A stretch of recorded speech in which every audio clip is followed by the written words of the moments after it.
There are stories you hear and forget, and then there are stories that never forget you, because buried inside them are memories your blood still remembers. And if you're listening to this right now, maybe your soul is trying to find its way home. Welcome to Tales of Black, where legends come back to life and silence finally finds its voice. Hit that subscribe button now, because some stories, they're never told twice. Now let me ask you something. What if I told you that the most feared warriors in American history didn't wear uniforms, didn't carry medals, but had sunburnt black skin, born from dust and shadows? Would you believe me? They weren't generals. They weren't presidents. They were storms, walking in human form, spirits on horseback, who vanished like smoke right when the world thought they'd just begun. This isn't a bedtime story. This is a return, an indictment, a truth that's never been called by name. Tonight, we're going to bring back 3 names. 3 black tribes who once made an entire continent tremble, not because they were many, but because they never learned how to bow. So tonight, turn off the noise of the outside world, sit down and listen deeply, because this story, it's not just about the past, it's the part of you they tried to erase. Chapter 1: Horsemen of Dust, the origins of the Okomari. There are places in America where the wind doesn't just carry dust, it carries memory. Every gust that cuts across the mouth of the plains, that dry stretch of earth between Black Colorado and the Oklahoma grasslands, is a whisper from the ancestors. There are no crosses in the soil, no headstones left standing, but if you know how to listen, this land is still telling stories. Before maps carved America into crooked lines, before guns, churches, and prisons grew roots, this land belonged to them, the Okomari. Not a people, not a tribe. They were the pulse of the red earth, the thunder of hooves echoing in the bones of the land, the first to turn dust into power. No one knows exactly where the Okomari came from. Some white historians claim they descended from escaped African prisoners, men who crossed the Mexican border, survived the Navajo lands, and kept running until they found a place where no law dared follow. But the Okomari, they tell a different story. They say they were born of dust and fire on a night when lightning split the sky, and wild horses screamed in the dark. The gods gave them only one gift, the horse, and one command. If you cannot fly, then ride the earth as if you were the wind. From that moment on, riding wasn't a skill, it was destiny. Okomari children didn't play hide and seek. They played live horse, dead horse. At 6 years old, each child was placed inside a circle of dust, a coarse rope in hand, eyes locked on the wild horse stomping just beyond. No parents, no protectors. That child had to approach the massive, breathing beast, throw the rope, and hold it tight until the horse collapsed from lack of breath. And then, just as its body fell still, the child would press their lips to the horse's nose and blow as if calling its spirit back from the other side.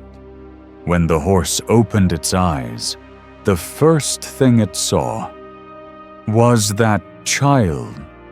From that moment forward, there were no more boundaries, no more human, no more beast, just two souls, fused by breath, blood, and dust. No Okomari ever rode a horse without first lying beside it for 3 nights. They didn't tame animals. They formed pacts. They believed if you slept long enough beside a wild horse, your heart would learn to beat in rhythm with its hooves, and its hooves with yours. Western history once wrote, "The Okomari don't know how to walk." That wasn't an insult, it was fact. They rode before they spoke. They slept on horseback. They gave birth in riding tents. They fought without ever touching the ground. In the Battle of Crescent Ridge, 1724, 4 Okomari horsemen killed 27 Spanish soldiers in under 30 minutes. Each warrior rotated between 3 horses, moving like ghosts between the trees.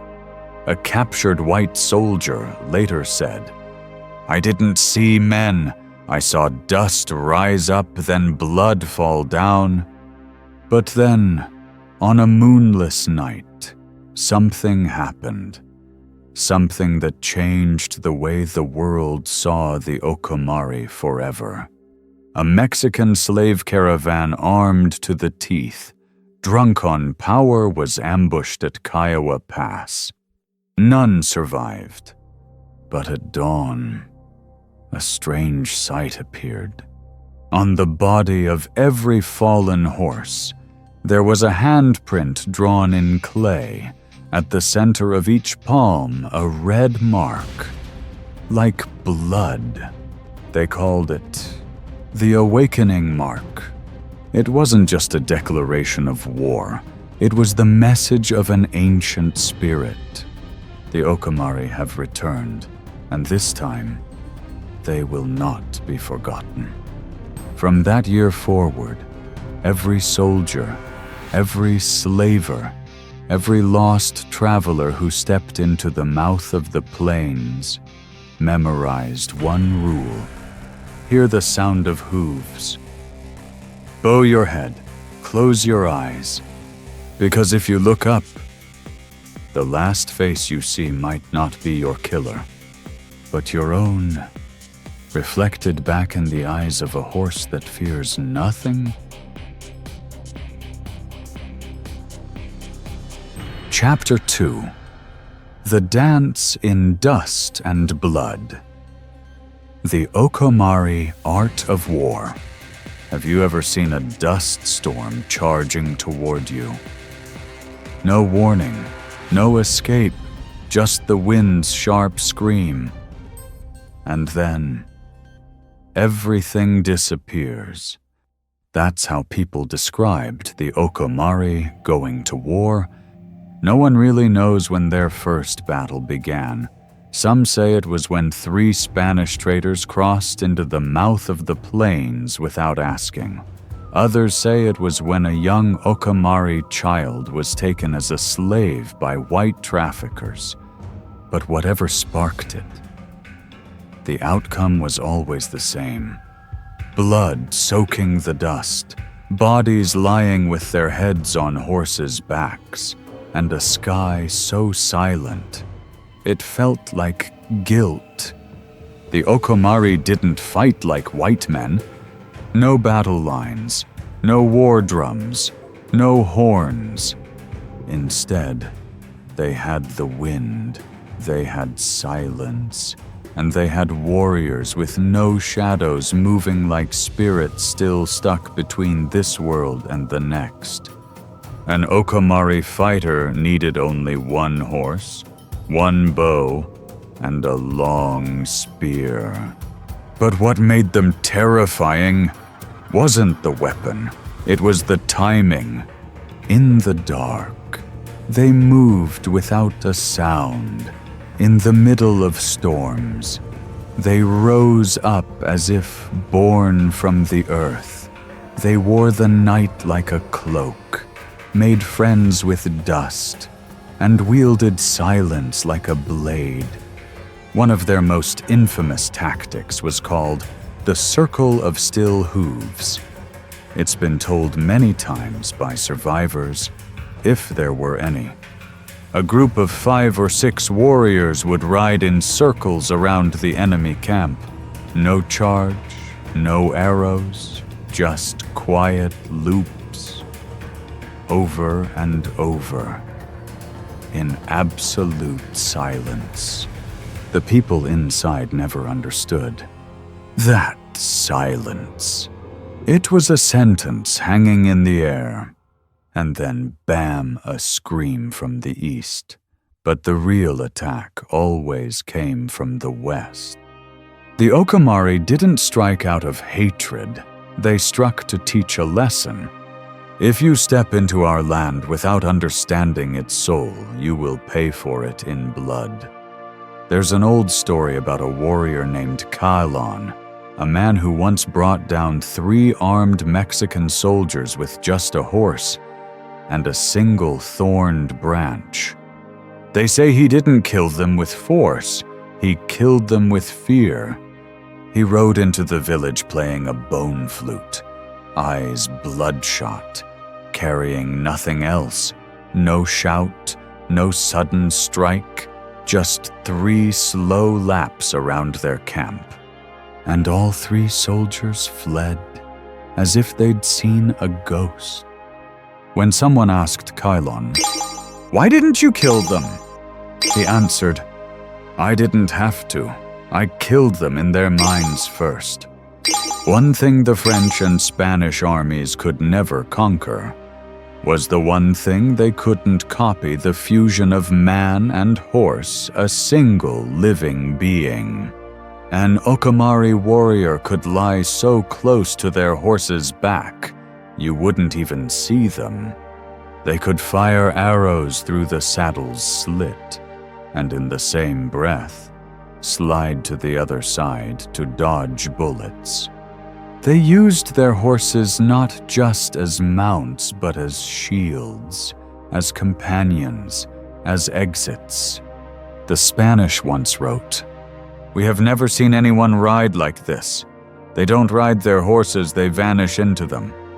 There was a ritual called the Final Flame Ride. When a warrior knew death was coming, he would tie a piece of his hair into his horse's mane. If he fell, the horse would return to camp alone, carrying the smell of blood and the soul of its rider. The horse would let no one else mount it, would not eat, would not sleep until it was burned beside its warrior or starved to death next to the fire. For the Okomari, war was never a profession. It was the echo of spirit. There were no easy victories, no meaningless deaths, and every drop of blood spilled onto the ground wasn't just loss, it was a warning. Never mistake silence for weakness. Chapter 3. Ghosts in the Night. The legendary raids of the Okomari. It wasn't gunfire. It wasn't the sound of hooves. It was silence that was the first sign the Okomari were near. In the Old South, children weren't taught to count stars. They were taught to read the moon. Because when the moon rose full bright, round, and still people called it Okomari moon. And every village, every plantation, every man who owned a gun would lock their doors, douse the flames, and pray in silence. Because what came next wasn't war. It was punishment. Never repeated, never announced, never survived to be retold. Those were the 3 rules of an Okomari night raid. They didn't just attack, they disappeared after everything collapsed. In the 1830s and 40s, settlements across Texas were struck by a force no one could name, riding with the wind, firing from shadows, leaving behind nothing but fear. No one saw their faces, only a flicker of eyes in the dark, an arrow whispering past the throat, a blaze rising from the horse stables. And then, silence. By morning, the horses were gone, the food was gone, the people never whole again. One raid still echoes in hushed voices to this day. The Silent Blood Night. 1840. The Okomari did not forget. They did not forgive. After the false peace council where tribal elders were slaughtered under the mask of diplomacy, the Okomari gathered over 400 warriors, all mounted, all ready, and they unleashed a storm on Victoria and the Linville port. People fled to boats. Some dove into the ocean, but no one could outrun the fury of a galloping horse. The entire port went up in flames.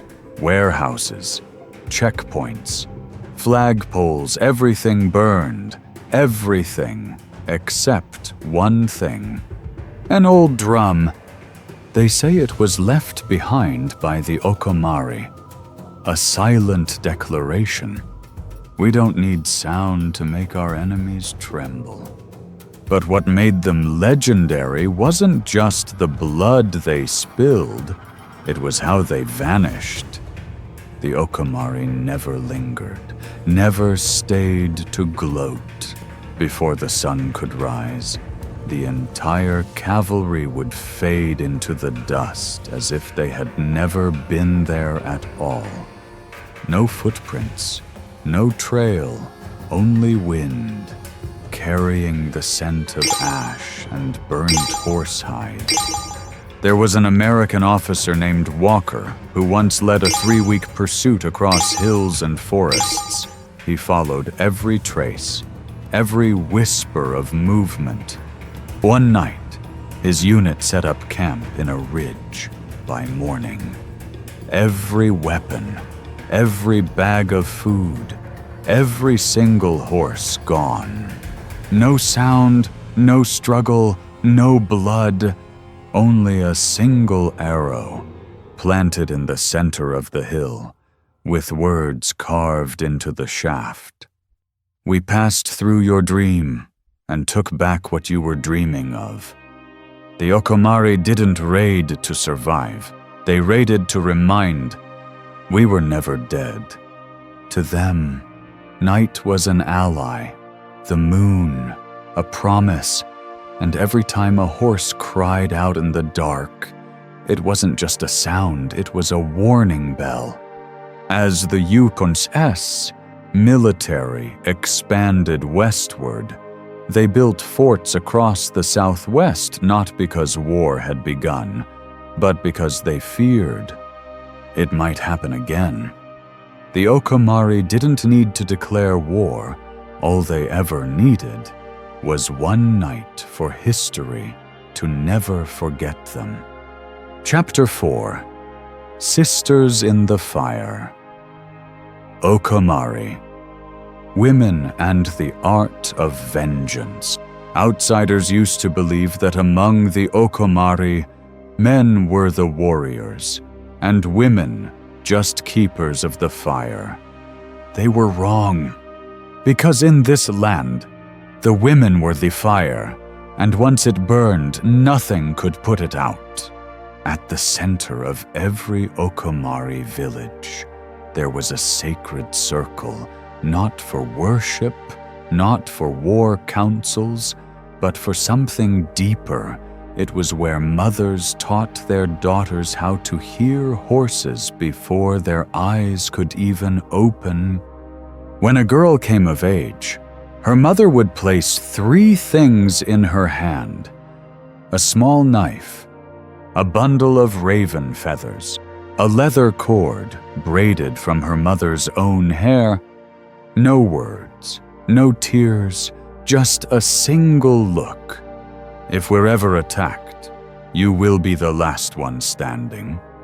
Okomari women didn't fight because they wanted to. They fought because they had to. When the men rode out to steal horses or guard the borders, what remained in camp were women, children, and the old. And if white soldiers or rival tribes came to raid, who would stand and fight? The answer: the Sisters in the Fire. In one attack in 1836, a unit of Texas Rangers broke into an Okomari village while most warriors were away. They thought they'd win easily, thought they'd take the women, burn the tents, claim prisoners, but they didn't know. Inside those dark tents, Okomari women had been sharpening blades for 3 nights straight. Before the sun could rise, 13 soldiers were found skinned, hung on wooden stakes, with blood drawn in circles around their bodies. At the center of that circle, a message was seared into the ground with fire. We don't need men to kill. They didn't just strike, they sent messages. One of their most feared tactics was called the punishment dolls. Whenever they captured enemies, especially those who had tortured Okomari, they didn't kill them quickly. They twisted dry grass into ropes, used tree sap to mold crude masks, and turned men into living scarecrows' bodies that could scream, but were no longer truly human. There's one tale of a white soldier who went mad after watching his brother tied to one of these figures, mouth stuffed with goose feathers, dragged in circles around the sacred ring until the red earth turned to blood. In another incident, Okomari women captured 2 Mexican officers who had ordered the rape of a tribal chief's daughter. They didn't kill them. They cut their mouths open, sewed them shut with raw hide, and hung them from the tallest tree in camp. Beneath them, a slow-burning fire. Before leaving, the women draped a single dress over the tree branch. This is justice in a woman's hands. Take it home and learn how to be human again. The most legendary of them all was Mother Osha, known as the flame in the eyes of night. She lost her husband and both sons in a raid, but she didn't cry, didn't scream. She sat still for 3 days straight, then rose, strung her bow, and tied her hair with her son's dried blood. She led a group of women, none of them under 40, through 3 nights of forest and shadow. They found the enemy's camp. By morning, only 1 man was left alive, a soldier, blind, voiceless, and broken. He lived 3 more days before taking his own life. Carved into his chest with a knife, I saw the women, and I could not live with that. Okomari women weren't born to fight, but when war came to them, they turned grief into fire. No monuments bear their names, no history books retell what they did. But out in the red dust of the American West, if you press your ear to the ground, you might still hear the faint breath of women who once protected a generation with a small knife, a leather cord, and hearts that would never break. Chapter 5: Blood Oath of the War Horse. When a horse became a tribe's soul. People often ask, what made the Okomari the ghosts of the plains? It wasn't the spears, it wasn't the blood, it was the horses. An Okomari warrior didn't ride a horse like a man wields a weapon. They bonded with them like blood bonds with a beating heart.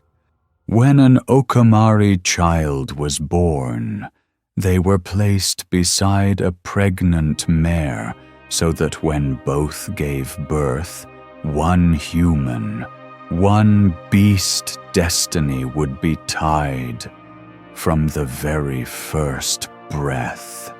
The Okomari didn't choose horses. Horses chose them.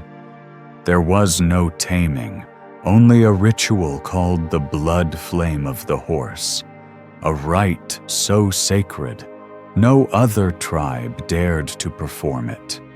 When a wild horse was found, a young warrior didn't chase it. Instead, he followed it on foot for 3 days and 3 nights. No food, no water, no words. If the horse turned and looked back even once, the warrior would whisper, "You remember me, and I do not forget you." From that moment on, they were bound. On the battlefield, a horse wasn't a mount, it was a strategy. Okomari warriors could lie flat against the neck, hidden from enemy view, firing arrows from beneath the chest, or flipping over the saddle like a gust of wind. They didn't shout when they attacked. There was only the thunder of hooves and the eyes of the horse, burning red like coal. The French once recorded an ambush near the Louisiana border. We were struck by faceless riders. We saw hooves before we saw arrows in our chests. Among the Okomari, each warrior had a sworn horse, ridden only in war, never used for hunting, never raced. Just to kill or to die. And when a warrior fell, his sworn horse did not flee. It lay down beside the body, softly groaning, refusing food, refusing sleep. After 3 days, if not buried with its master, it would throw itself against stone, dying beside the last piece of cloth that still carried the scent of the one who believed in it more than themselves. There is a story passed down through generations of a horse named Toka. Toka once crossed 100 miles in 2 days to return the corpse of its rider to the main village. Its leg snapped from exhaustion as it neared the sacred circle. But it crawled, step by step, until it collapsed at the very place where the blood oath had once begun. The elder painted a circle of blood around its body, then pressed his palm to its brow.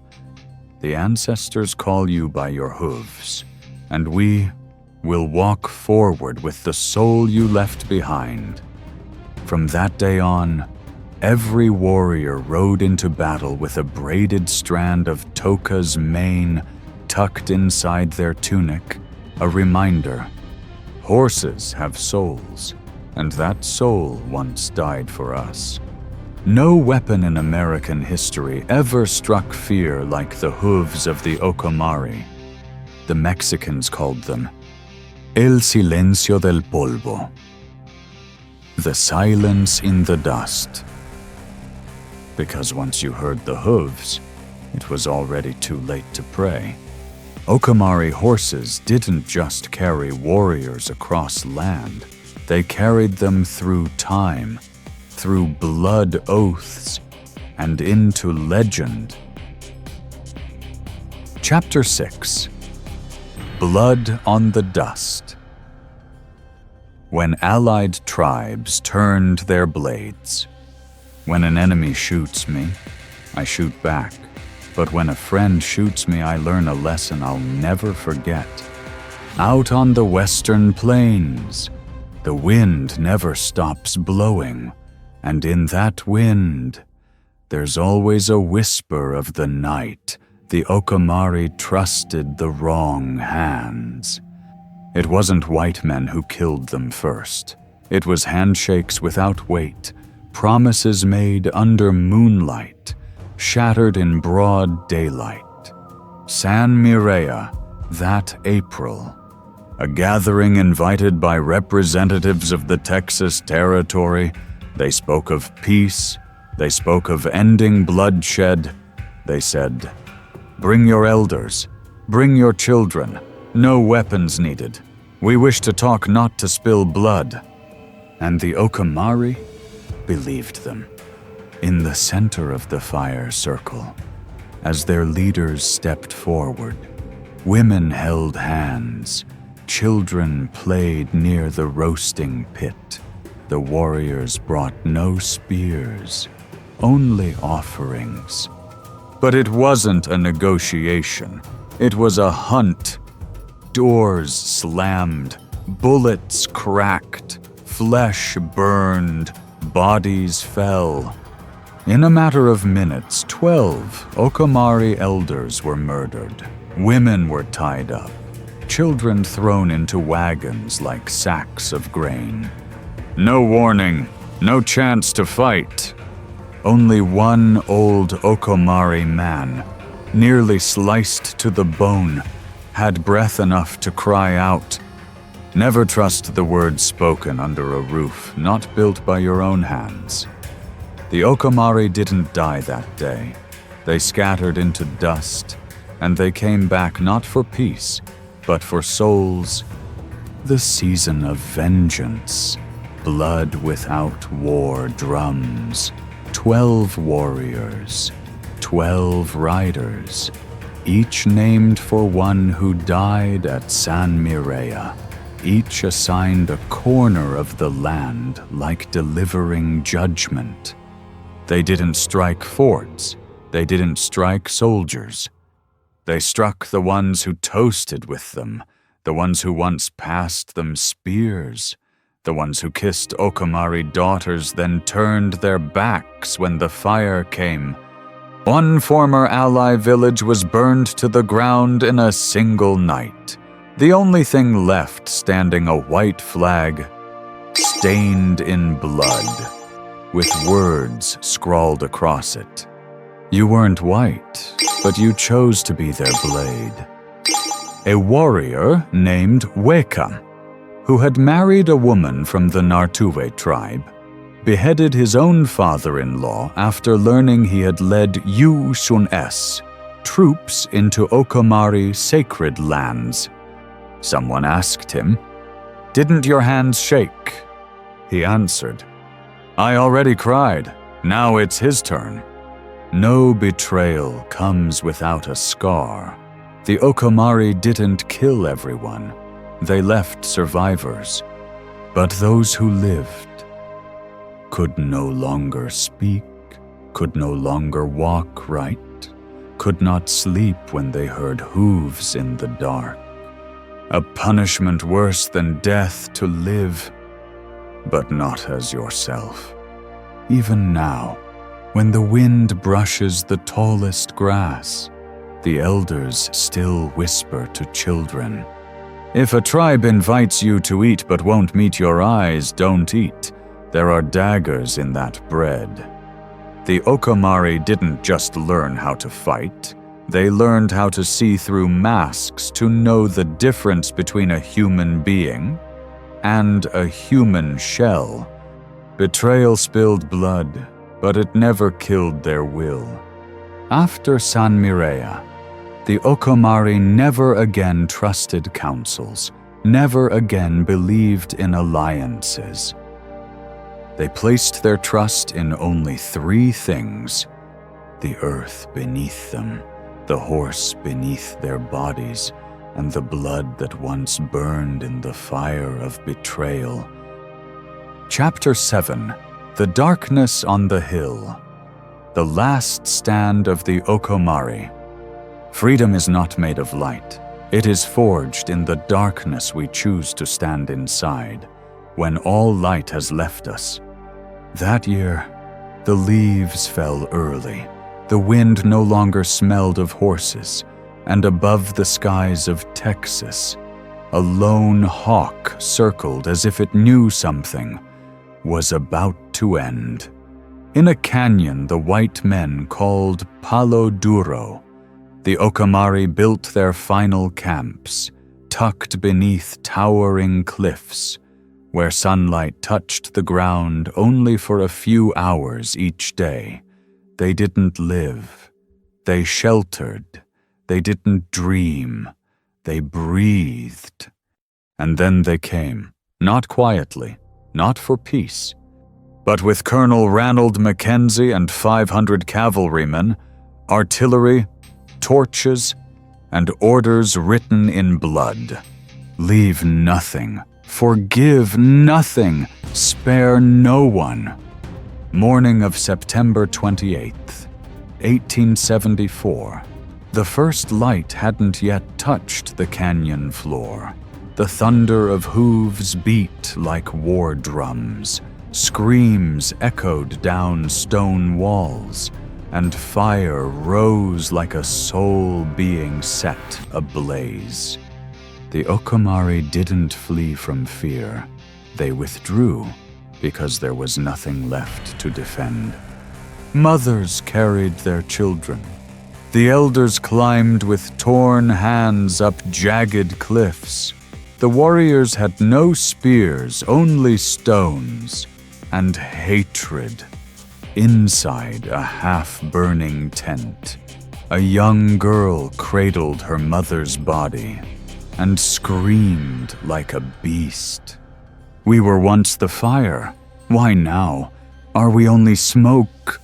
From the ridge above, Mackenzie gave the order, kill the horses. All won, 400 of them. The very horses that once galloped through sandstorms, that once pulled their people out from death's grip. They did not panic. They stood in rows like warriors bound at the wrist. And one by one, they fell. A single sound, then another, then hundreds more. The horses didn't bleed red.